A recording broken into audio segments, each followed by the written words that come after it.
वहां से लेकर के अटल जी, मनमोहन सिंह जी तक एक बहुत बड़ी श्रृंखला जिसने इस सदन का नेतृत्व किया है और सदन के माध्यम से देश को दिशा दी है, देश को नए रंग रूप में ढालने के लिए उन्होंने परिश्रम किया है, पुरुषार्थ किया है। आज उन सबका गौरवगान करने का भी अवसर है। आदरणीय अध्यक्ष जी, सरदार वल्लभ भाई पटेल, लोहिया जी, चंद्रशेखर जी, आडवाणी जी, न जाने अनगिनत नाम जिन्होंने हमारे इस सदन को समृद्ध करने में, चर्चाओं को समृद्ध करने के लिए, देश के सामान्य से सामान्य व्यक्ति की आवाज को ताकत देने का काम इस सदन में किया है। विश्व के भी अनेक राष्ट्राध्यक्षों ने हमारे इन सदनों को संबोधित करने का भी अवसर आए हैं और उनकी बातों में भी भारत के लोकतंत्र के प्रति आदर का भाव व्यक्त हुआ है। आदरणीय अध्यक्ष जी, उमंग उत्साह के पल के बीच भी कभी सदन की आंख से आंसू भी बहे। ये सदन दर्द से भर गया जब देश को 3 अपने प्रधानमंत्री उनको अपने कार्यकाल में ही खोने की नौबत आई, नेहरू जी, शास्त्री जी और इंदिरा जी।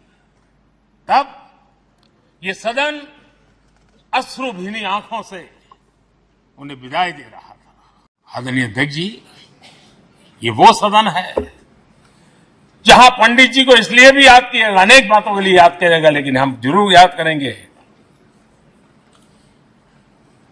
इसी सदन में पंडित नेहरू का at the stroke of midnight की गूंज हम सबको प्रेरित करती रहेगी।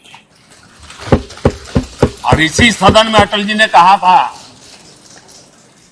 वो शब्द आज भी गूंज रहे हैं इस सदन में, सरकारें आएगी जाएगी, पार्टियां बनेगी बिगड़ेगी, लेकिन ये देश रहना चाहिए।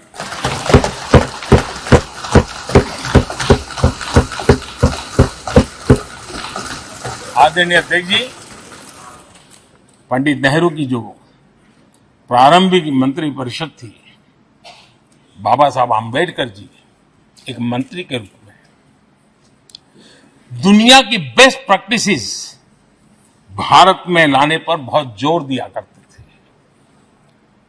फैक्ट्री कानून में अंतर्राष्ट्रीय सुझावों को शामिल करने पर बाबा साहब सर्वाधिक आग्रही रहे थे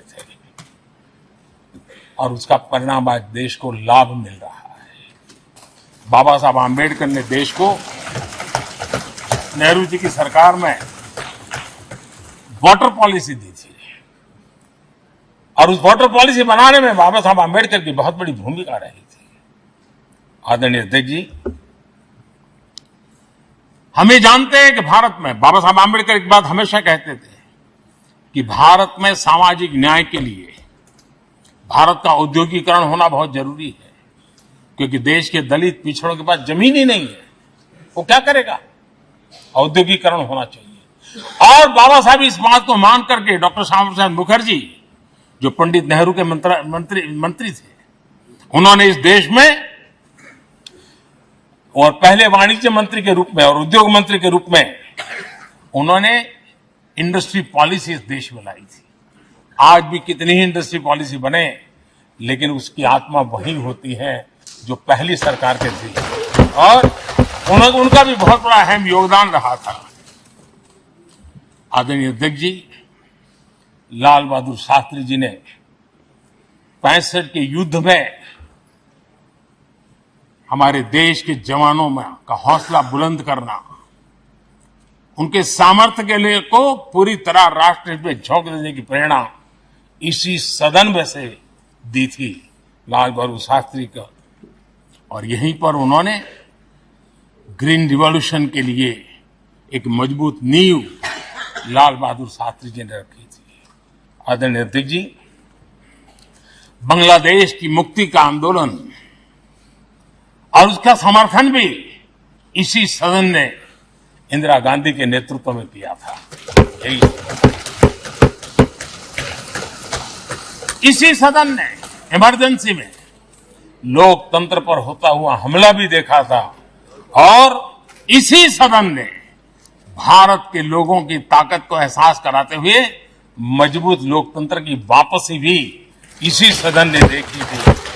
वो राष्ट्रीय संकल्प भी देखा था, ये सामर्थ्य भी देखा था।